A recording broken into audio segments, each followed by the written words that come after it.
आवाज़ सतदेश में इतनी मस्तानी हो रही है कि उसको सुन सुन करके रूहें एक क्षण के अंदर करोड़ों मील ऊपर चली जाती है और नाचती हुई करोड़ों मील नीचे चली जाती है।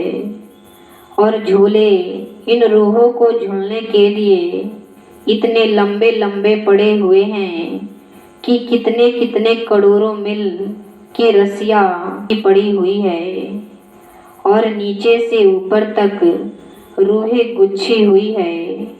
और उसके गाने, जो उनके गानों की मस्ती आवाज़ें जो हो रही और वहाँ का जो नृत्य जो हो रहा है, नाच छन छन पर एक दृष्टि के पलक मारते करोड़ प्रकार के दृश्य बदल जाते हैं। यह महात्मा जानते हैं। बच्चा, यह कुछ खेल और था। बाबा जी ने इसको देने के लिए किस तरह आपको चारों तरफ घेरा डाला है, कैसे निकलोगे? भगवान की दया होने जा रही है और मेरी यह विनती प्रार्थना है कि उसकी दया स्वीकार कर लो। उसकी दया की अवहेलना मत करो, दया को लो। दुनिया के लोगों से दया मांगी जाती है। दया करो, मेहरबानी करो, कृपा करो।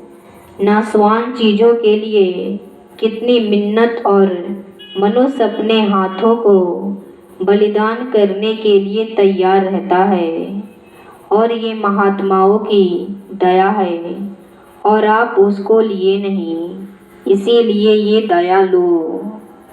सुनत सुरत फिर आगे चढ़ी और सतलोक से आगे भी। अभी आपको क्या पता है कि क्या आगे है? सतलोक में पहुंचकर सच्चे यानी प्रीतम का सतलोक है, जिनका सत्य नाम, उनका दर्शन और दीदार किया और फिर वहाँ से आगे चली। सुनत सुरत फिर आगे चढ़ी, अलख लोक में जाकर धरी और वहाँ से सतलोक से ऊपर चली। अलख लोक में अलख पुरुष का दर्शन दीदार साक्षात्कार किया। वह उनसे भी बड़ा लोक है। कोटि अरब सुर उजियारा, अलख पुरुष अभी अद्भुत धारा। क्या यह किताबों में लिखा जा सकता है? यह वाणी से कहा जा सकता है? आत्मा के अनुयायियों को भी वाणी से कहा जा सकता है तो ब्रह्म, पार ब्रह्म, उसके परे और सत्पुरुष और अलख की बात तो छोड़ दीजिए। तो अरवेनी है, वचन नहीं काम करता है, उसके लिए क्या कहा जाए?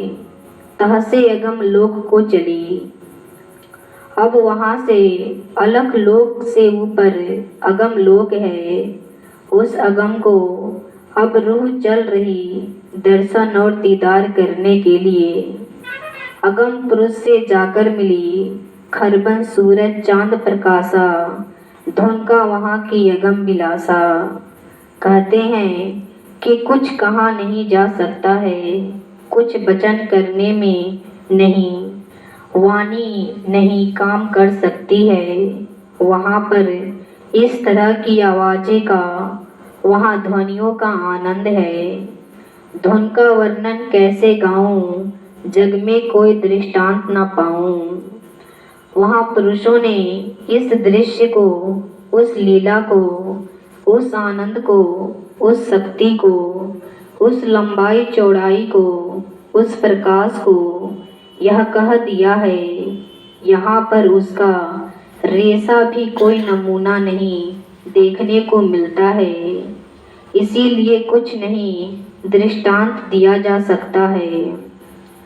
उसके लिए यहाँ कोई रेशा नहीं है जिसका अनुमान करा दिया जाए। ताकि आगे रहत अनामी। अब उस अगम पुरुष के और ऊपर जाकर वह अनामी पुरुष रामायण में गोस्वामी जी महाराज जब दर्शन दीदार किया तो एक अनी अनामा असचनानंद प्रभु धामा पार कीर्ति पर प्रभु उर्वासी ब्रह्म नरी उरज अविनाशी तहाँ मोह का कारण नाही। वहाँ तो उन्होंने स्पष्ट कर दिया। तो इसके परे अनामी पुरुष जो इंतहा है कोई वर्णन में आ नहीं सकता। रूप नहीं वर्णन किया जा सकता, आनंद में वर्णन नहीं किया जा सकता।